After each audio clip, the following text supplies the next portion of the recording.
I'm assuming that everybody here has Facebook. Is that right? Yeah.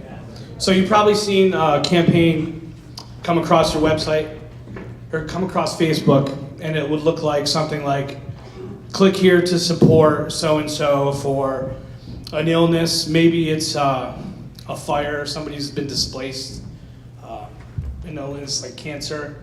Click here to support. Has anybody ever seen one of those campaigns come across their campaign or Facebook? Have you ever clicked on it? A lot of those campaigns are successful. You know why? Because they target at the heartstrings. But on any platform, they would be successful.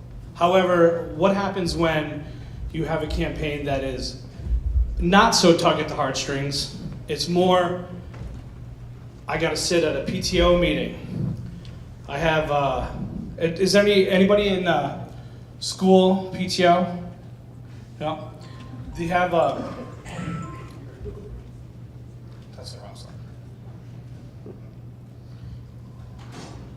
A lack of process in the schools. You sit at a PTO meeting and you walk away and you're like, oh my God, I don't know what is going on with this. I have to fundraise. I don't know nothing about fundraising. And really that's where Fundabilities comes in. We go up. We can be set up in less than a minute. I'm going to walk back over here. Have you ever seen any of those competitors? I don't like to talk about them. But have you ever seen them? Right. We're just like them. The rate is very similar, if not cheaper. 4.9% of the 4.9% goes to the pay, or for the crowdfunding site. 2.9% usually goes to the pay aggregate, and 30-cent transaction fee usually goes to the pay aggregate. In this case, it's WePay. Here's an example of a crowdfunding page that was successful on our site. We can do the same thing as everybody else. I'm not even gonna say. But Samantha's Race for Life. Samantha was diagnosed with terminal cancer. And what happened was her friend decided to take it upon herself to raise funds for Samantha. She was very close to the family, and through Facebook, she was able to share it 23,000 times and earn 25,000 tax-free dollars.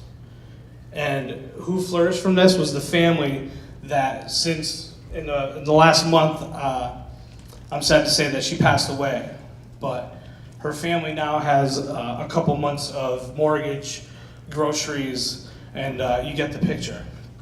But what about the campaigns that are not so tug at the heartstrings? What about the schools, the PTOs? You have a longer lasting need. What about nonprofits? Any nonprofits in the house? Dead. I'm trying to log in right now and create an account. Good. You should. So the longer lasting need. This is where Fundabilities really comes in and becomes part of your team. We sit at the table virtually, and we sit at the table personally, locally. So the campaigns that struggle most are the ones that don't necessarily tug at the heartstrings, have a much longer lasting needs. Your schools, your ministries, your nonprofits, right? Very difficult to ask for money. And if you're a nonprofit, you're probably shaking your head, you're like, oh yeah, it's very hard to raise money. Well, my team, our team, has developed the fundamentals. You see what I did there? Fundamental? We created these fundamentals to help you have as much success on your campaign as possible. I don't want to go into it too much detail because I know Rick is going to kill me because I could stand up here for 4 hours. But ticketing, I'll get into really quick. Ticketing, you don't have to go to Eventbrite anymore. You can stay on your campaign page, offer tickets, and draw eyes to your campaign. That's what it's all about. It's all about eyeballs. You can also incentivize the donations. What does that mean? Well, if I donate maybe $25, maybe in return from your campaign, maybe I get a t-shirt. Now I'm building brand awareness for my nonprofit. Where do I shop for the t-shirt? Well, now you can go right on fundabilities.com shop and buy the t-shirt. Again, 4.9%, just like everybody else. Same rate, more. You get a lot more, and you get us at the table. I want to bring up, well, first, you guys know who Tony Civitella is, right? He recently said, grow where you're planted. And that's exactly what we're going to do. Because we're part of Startup New York, thanks Denise. We're part of the Biz Lab and the Chamber. And we want to grow where we're planted. So we recently partnered up with Weekend Servings Program.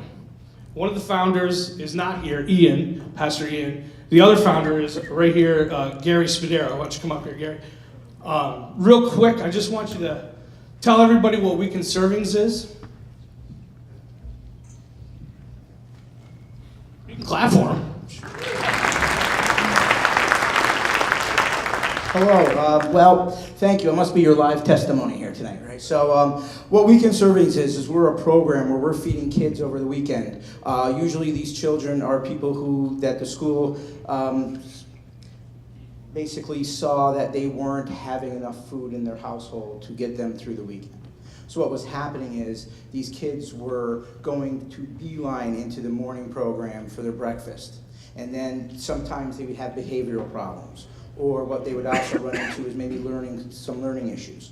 So about 5 years ago, how I kind of found Weekend Servings was I was on the Mohanison School Board and I served there for 9 years. And one day, the nurses came to us and said, listen, there's some kids who aren't eating here. And I said, well, not on my watch. So what we decided was we started a small program with only like 30 or 40 kids. And then from there, the program kind of changed my life, to be completely honest with you.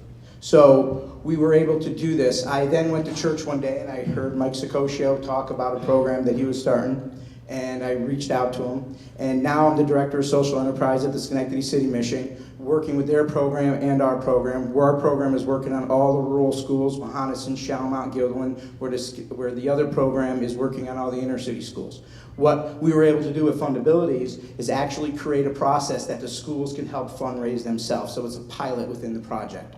So now we're going into the PTOs and saying, hey, listen, we can help you start funding this process so we don't have to say no. And we can keep growing and making sure that each kid that they see need to have fed over the weekend, we feed. So it's because of their program and our love for what we're doing that we're able to feed kids locally. So I'm super excited about working with Fundabilities.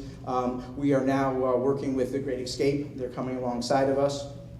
So Fundabilities has been working with us, and we're super excited about the relationship we've fostered. Thanks, Gary. Appreciate it. So real quick, my time is up, but I just want to mention one thing. Because of that program, we realized that there was no milk being served to the kids. So what did we do? We started Milk for Kids. So today, I want you to try Fundabilities for the first time and experience it for yourself. That is a huge QR code. Scan that thing, make a $6.50 donation. We'll feed a kid for the weekend and put milk in the backpacks. Thank you very much.